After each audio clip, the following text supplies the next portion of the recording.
What is school for? Feel free to call me slow, but I spent 16 years going to school, and I still don't know.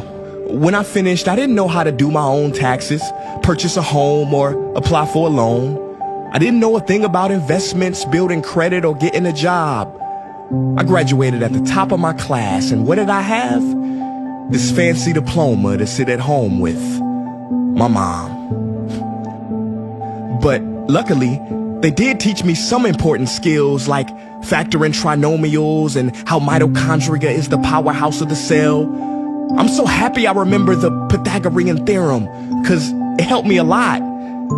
Okay, I'm lying, let me stop. Because all the stuff they taught me, truthfully, I forgot.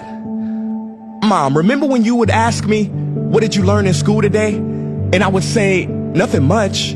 I wasn't being modest. The truth about it, Mom, is I had already forgotten. And it's not just me. Millions of students sing the same song. How many of you guys avoid eye contact with the teacher to try not to get caught upon? Afraid to raise your hand for fear of being wrong, which proves that school isn't an environment for learning or building up the intellect.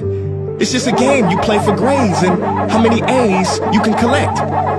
But I guess what do you expect when the most commonly asked question in class is this gonna be on the test? Is this gonna be on the test? See, if school put learning instead of testing and memorizing as the top standard, then the letter F would not stand for failure. It would stand for find another answer. And if school was really interested in our personal and academic success, students would wake up later, have more freedom and homework, a lot less. And that's not my opinion. This conclusion has been scientifically tested and proven. And any teacher that doesn't believe me, feel free to check my works cited page to inspect. Oh, and I did it in MLA format because I know that's all you will accept. See, students would get more benefit from an extra hour of sleep than putting them through the torture of an extra essay, reading 150 pages, doing problems 1 through 60 on the worksheet, and having 3 projects due by the end of the week.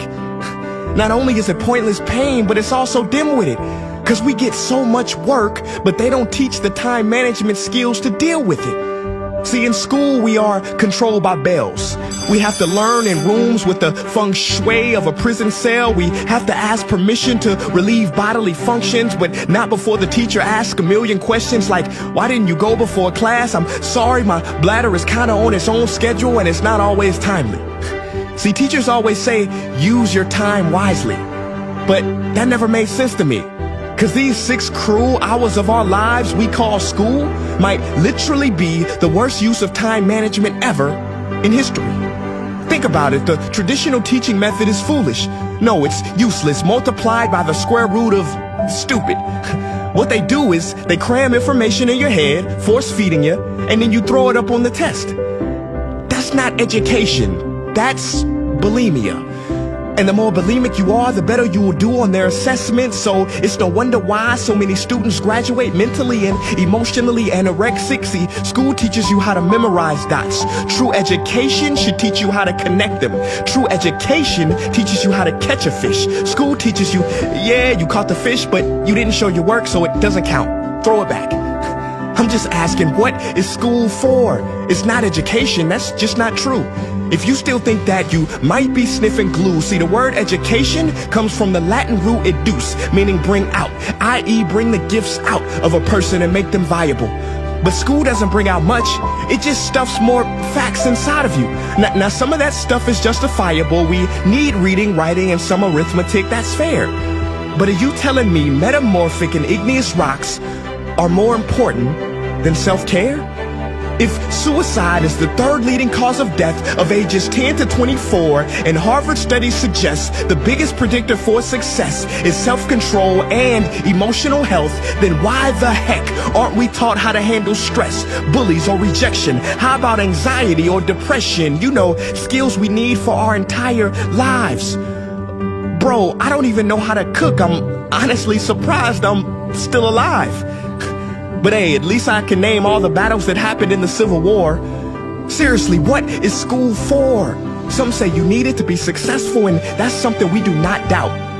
But do you own a MacBook or iPhone? Did you know they both were created by a dropout? Are you watching this video on Facebook or YouTube? Doesn't matter which you choose. They both were created by dropouts. Ever use Snapchat, WhatsApp, shopped at Whole Foods? Well, thank a dropout. Does your home furniture come from IKEA? Okay, don't get the wrong idea. He was not a dropout. Don't be a fool. I mean, how could he drop out? Ingvar Kamprad, founder of IKEA, never even went to school. I know what you're thinking. He's just picking and choosing. There's millions who didn't go to school that aren't successful. Who is he fooling? And you're right. But open your history books and start perusing. You'll find the very people we idolize in school never really had formal and/or secondary schooling.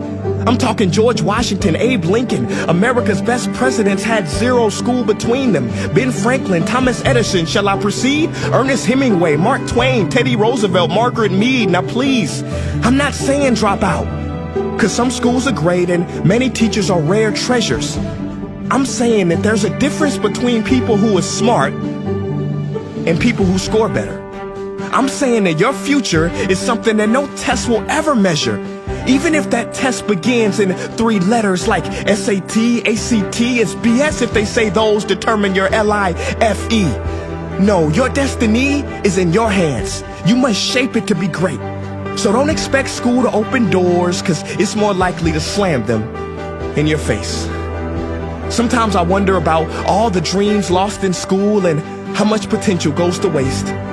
If it wasn't for music and YouTube, then I would have been just another lost case. Everybody watching this, please, close your eyes.